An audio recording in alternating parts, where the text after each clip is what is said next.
Je, unajua kuwa unaweza kuwa unajizuru kila siku, kila asubuhi bila hata wewe kujua?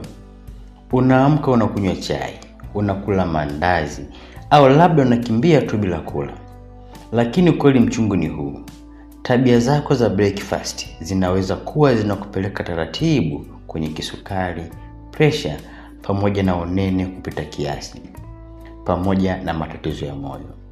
Na kinachoumiza zaidi ni kwamba watu wengi hawajui kabisa. Leo nitakuonyesha makosa 7 hatari unayofanya kwenye breakfast na jinsi ya kuyarekebisha kabla hujachelewa. Hakikisha unaangalia hadi mwisho, kwa sababu kosa la mwisho linaweza kuwa kosa ambalo unalifanya kila siku na linafanya na karibia kila mtu. Utakuwa nami Daktari Lenny Komba. Kama ulikuwa bado kujiunga nasi, bonyeza alama subscribe kisha kengele pembeni yake. Tuanze kuangalia nini maana breakfast. Breakfast ni mlo wa kwanza baada ya masaa mengi ya kulala. Mwili wako unahitaji nishati, virutubisho na maji ili uanze siku vizuri. Lakini baada ya kuupa mwili kinachohitaji, watu wengi wanafanya makosa makubwa. Wanafanya makosa makubwa yanayogharimu miili yao. Hebu tuanze moja kwa moja. Kosa la kwanza ni kuruka breakfast. Watu wengi husema sina muda au sitaki kunenepa. Lakini ukweli ni huu. Unaporuka breakfast, sukari ya damu hushuka, unapata njaa kali baadaye. Unakula kupita kiasi mchana. Na hii inaweza kusababisha kuongezeka uzito badala ya kupungua. Mwili wako unaingia kwenye survival mode, unahifadhi mafuta zaidi. Solution: kula kitu kidogo hata kama ni haraka. Ndizi, karanga, yai la kuchemsha au mtindi. Kosa la pili: vyakula vyenye sukari nyingi. Chai yenye sukari nyingi, mandazi yenye sukari nyingi, biskuti. Hivi vitu vinavyopendwa sana asubuhi. Lakini tatizo ni kwamba sukari inapanda haraka sana na kushuka haraka pia. Matokeo yake, njaa inarudi mapema.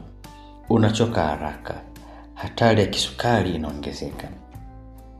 Ni kama kupa mwili nishati ya muda mfupi kisha unauacha uhangaike wenyewe. Suluhisho: badilisha na uji wa nafaka nzito, matunda halisi, sio juisi yenye sukari nyingi, vyakula vyenye fiber, kamba. Kosa la tatu: hakuna protini. Breakfast ya watu wengi ni wanga na maji, mkate na chai, mandazi, chai, mandazi, soda au chapati, chai. Hakuna protini hapo. Asali, njaa ya haraka huweza kujitokeza, misuli kupungua na mwili unakosa nguvu. Protini ni muhimu kwa kujenga mwili, kukupa nguvu ya muda. Suluhisho: ongeza protini kama mayai, maziwa, mtindi, karanga au maharage kidogo, chapati na maharage. Umewahi kula wewe? Kosa la 4: chai au kahawa peke yake. Unaamka unakunywa chai au kahawa basi. Hii ni hatari kwa sababu inaongeza tindikali tumboni. Inaweza kusababisha vidonda vya tumbo pamoja na kizunguzungu. Watu wengi wanafanya hili kila siku bila kujua madhara yake.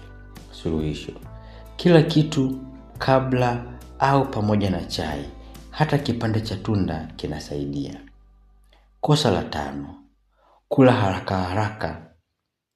Unakula ukiwa unakimbia, ukiwa njiani au ukiwa na msongo wa mawazo, stress. Athari zake: mmeng'enyo mbaya, gesi huweza kuongezeka tumboni na kula kupita kiasi.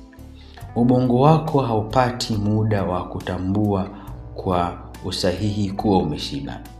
Suluhisho: tenga dakika 10 mpaka 15. Tafuna chakula vizuri, kula kwa utulivu. Kosa la 6: kutokunywa maji.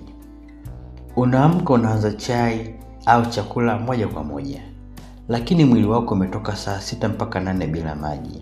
Athari: mwili kukosa maji, uchovu, mfumo wa mmeng'enyo kudhoofika. Suluhisho: anza siku na glasi 1 mpaka 2 ya maji, kisha ndiyo uendelee na breakfast. Kosa la 7: kula kupita kiasi. Wengine wanafanya kinyume, wanakula sana, breakfast nzito kupita kiasi. Athari: usingizi wa mchana, mwili kuwa mzito, kuongezeka uzito. Mwili unatumia nguvu nyingi kumeng'enya badala ya kufanya kazi. Suluhisho: kula kiasi kwa wastani. Hakikisha kuna protini, kuna fiber yani kamba na mafuta yenye afya. Mfano wa breakfast bora. Kama unajiuliza, sasa nile nini? Hizi ndizo option bora rahisi za breakfast. Kwanza, yai la kuchemsha pamoja na ndizi, uji wa nafaka pamoja na karanga, mtindi, matunda, mkate wa brown pamoja na siagi ya karanga. Hizi zitakupa nguvu ya kudumu, kushiba kwa muda mrefu, afya bora. Sasa ukweli uko wazi. Huenda ulikuwa unafanya makosa haya kila siku bila kujua, na polepole ulikuwa unaathirika au unaathiri afya yako.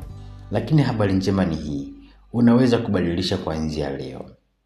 Niandikie kwenye comment section ni kosa gani ulikuwa unalifanya, na kama umejifunza kitu, bonyeza like, subscribe na share video hii ili wasaidie watu wengi zaidi.